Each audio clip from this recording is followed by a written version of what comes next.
untuk melengkapi bahwa pertama, sejak kita memulai untuk memikirkan bagaimana ada sebuah terobosan untuk menyelesaikan isu guru honorer, Mas Menteri itu sebenarnya sudah mengambil posisi dari awal sangat jelas bagaimana guru-guru kita tidak boleh ada guru yang dibayar dengan tidak layak. Jadi ini sebuah hal yang dari hari pertama Mas Menteri sudah sampaikan kepada seluruh tim, dan kita memikirkan berbagai macam cara untuk melakukan itu. Komitmen untuk bagaimana guru-guru kita mendapat kesejahteraan dan perlindungan kerja yang lebih baik ini kemudian kita rumuskan dalam sebuah seleksi untuk guru ASN P3K. Untuk seleksi guru ASN P3K karena ternyata permasalahannya ada lebih besar daripada meningkatkan kesejahteraan dan perlindungan guru, yaitu bahwa di sekolah-sekolah kita, sekolah negeri yang ada, itu sekitar 40% lebih guru-gurunya tidak mengalami rekrutmen secara yang semestinya. Artinya terjadi sebuah supply dan demand, masalah supply dan demand yang sudah lama, sehingga guru-guru masuk menjadi guru tanpa perlindungan kesejahteraan dan kondisi kerja yang baik. Dan inilah yang kemudian ingin kita tuntaskan dengan seleksi guru ASN P3K ini. Dan angkanya sangat besar, angkanya itu kebutuhan rekrutmen guru di sekolah-sekolah negeri itu sampai 1 juta lebih formasi. Sementara guru honorer yang ada di sekolah negeri itu angkanya 742.000. Jadi ini sebenarnya kalau dilihat dari proporsinya, formasi itu lebih banyak daripada guru honorer yang ada. Jadi itu menunjukkan ketimbangan supply dan demand yang sangat besar. Dan itu yang juga ingin kita selesaikan, sambil kita juga bagaimana peningkatan kesejahteraan perlindungan untuk guru-guru kita dan kesempatan mereka untuk mendapatkan kompetensi yang lebih baik. Nah, kondisi pada saat ini, Bapak Ibu yang terhormat, yang sudah disampaikan oleh Mas Menteri tadi, sudah 293.000 atau hampir 300.000 guru honorer yang sudah lulus formasi pada ujian pertama dan kedua dan akan segera diangkat menjadi guru P3K. Jika kita melihat angka ini, dari formasi yang dilamar, nanti akan saya jelaskan ada formasi yang dilamar, ada formasi yang tidak dilamar, itu sekitar 75,7%. Jadi artinya angkanya cukup tinggi dari formasi yang dilamar. Atau kalau kita lihat dari total formasi, angka ini sekitar 58,0%. Dari 506.252 formasi. Ini angka yang sangat besar, persentase yang sangat besar. Lanjut. Nah, tapi pada saat yang bersamaan, kita juga melihat sebuah data yang menarik Bapak Ibu, yaitu ada 117.000 formasi lebih yang tidak dilamar sama sekali di tahap 1 dan di tahap 2. Dan ketika kita buka datanya, ternyata kita bisa melihat sebuah tren bahwa guru-guru kita tidak melamar ke daerah-daerah yang aksesnya terbatas atau terpencil, atau daerah khusus atau daerah 3T. Ini misalnya kalau di DKI Jakarta misalnya guru-guru di Kepulauan Seribu melamarnya di Jakarta Utara gitulah kira-kira ya. Jadi atau yang di daerah desa melamarnya ke kota di wilayah kewenangan yang sama, padahal sebenarnya kalau dia bersaing di formasi ini itu mungkin bisa besar kemungkinan dia akan mendapatkan formasi tersebut. Jadi ternyata banyak, ini 100.000 ini banyak sekali Bapak Ibu, ini lebih dari 20% formasi yang tidak dilamar sama sekali.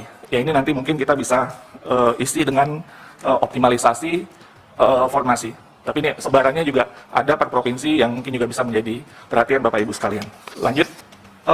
Nah ini isu yang saya yakin Bapak Ibu sudah sangat sering mendengar, tadi juga pimpinan sudah menyampaikan, kami pun juga terus dengan pengaduan, layanan pengaduan yang kami terima dan forum-forum yang kami ikuti dan juga berbagai macam bentuk komunikasi lainnya, ada 4 isu utama dari tahap 1 dan tahap 2. Yang pertama, itu di tahap 1 waktu itu mungkin Bapak Ibu masih ingat di akhir tahun, ketidakjelasan tentang pemberkasan untuk guru-guru yang sudah lulus di tahap 1.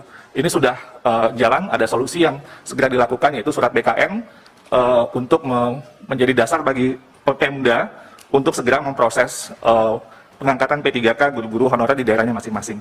Ini batas akhir untuk penyerahan dokumen nantinya itu kepada BKN tanggal 31 Januari 2022. Ini proses yang sudah sedang berjalan.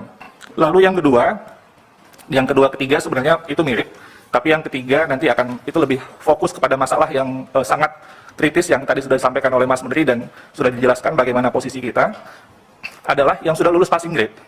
Yang ini di tahap 1 sudah menjadi masalah, jadi mereka sudah lulus passing grade tapi belum dapat formasi, tapi di tahap kedua ditambah dengan isu sekolah swasta. Jadi yang ada guru honorer sekolah induk yang bagian ketiga sudah lulus passing grade namun kalah bersaing dengan guru swasta.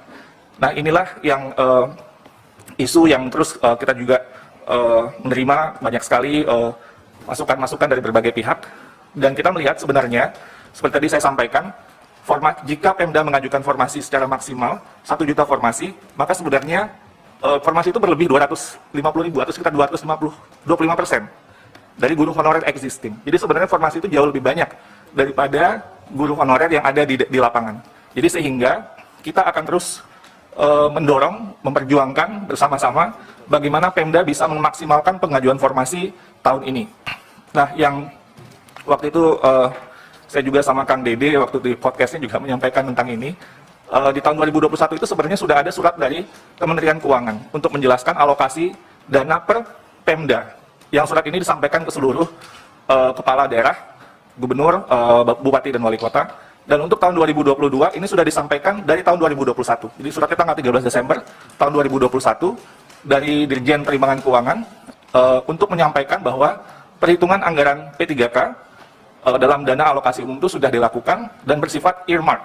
Ini saya tebalkan sejak tahun 2000, surat yang pertama sudah disampaikan oleh Kementerian Keuangan bahwa kalau dalam sistem penganggaran yang namanya earmark itu adalah dana yang penggunaannya ditentukan secara spesifik sehingga tidak dapat digunakan untuk belanja lain. Sekali lagi, earmark ini kalau dalam penganggaran ini maksudnya adalah dana yang penggunaannya itu ditentukan secara spesifik sehingga tidak dapat digunakan untuk belanja lain. Setelah itu yang poin yang terakhir, dan ini yang juga tadi Mas Menteri sudah sampaikan, bahwa guru-guru swasta kehilangan guru-guru mereka. Kami sudah menginisiasi dialog, ya memang ada yang secara terpisah gitu ya, tapi waktu itu kita undang BMPS sebagai lembaga atau organisasi yang mewadahi berbagai macam sekolah-sekolah swasta atau badan musyawarah perguruan swasta tanggal 6 Januari. Lalu kemudian yang tadi sudah disampaikan oleh Mas Menteri juga, ya sesuai dengan undang-undang ya semua warga negara ini berhak untuk mengikuti kesempatan untuk ikut seleksi sesuai dengan undang-undang, dan juga kita mendorong semua sekolah swasta agar juga bisa membayar gaji guru-gurunya dan juga kepala sekolah sesuai atau minimum sesuai dengan UMR, sesuai dengan Undang-Undang Ketenagakerjaan. Bapak Ibu, ini adalah gambaran perbandingan formasi dan kuota per daerah, tapi angka yang terpenting di sini adalah ada 758.018 formasi. Sesuai dengan rekomendasi Panja Komisi 10, kita sudah melakukan perhitungan termasuk seperti masukan yang kami terima untuk guru agama.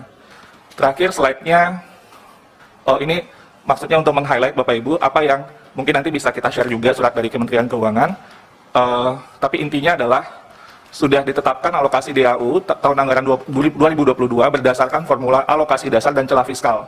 Dan yang di sini yang ingin saya highlight adalah perhitungan kebutuhan gaji formasi ASN daerah dalam alokasi DAU ini untuk gaji pokok P3K guru yang lulus 2021 itu dihitungnya 14 bulan gaji. Artinya dihitung sejak Januari sampai Desember dengan asumsi itu ya, asumsinya penggajiannya dimulai sejak Januari sampai Desember, dan ditambah ada gaji tunjangan hari raya dan kebijakan gaji ke-13. Itu dinyatakan secara eksplisit di dalam surat Kementerian Keuangan. Sementara untuk kebutuhan gaji pokok guru 2022 itu dihitung sebanyak 3 bulan gaji dengan asumsi proses terjadi, kemudian pengangkatan dimulai sejak Oktober 2022. Dan ini tentunya dana yang diperhitungkan di 2021 yang tidak terserap akan menjadi pengurang perhitungan kebutuhan penggajian P3K. Artinya, jika Januari ini tidak diangkat, tidak dibayar gajinya, sebenarnya ada kelebihan di bulan Januari, dan itu akan terus berlanjut jika prosesnya masih belum dilakukan atau belum selesai.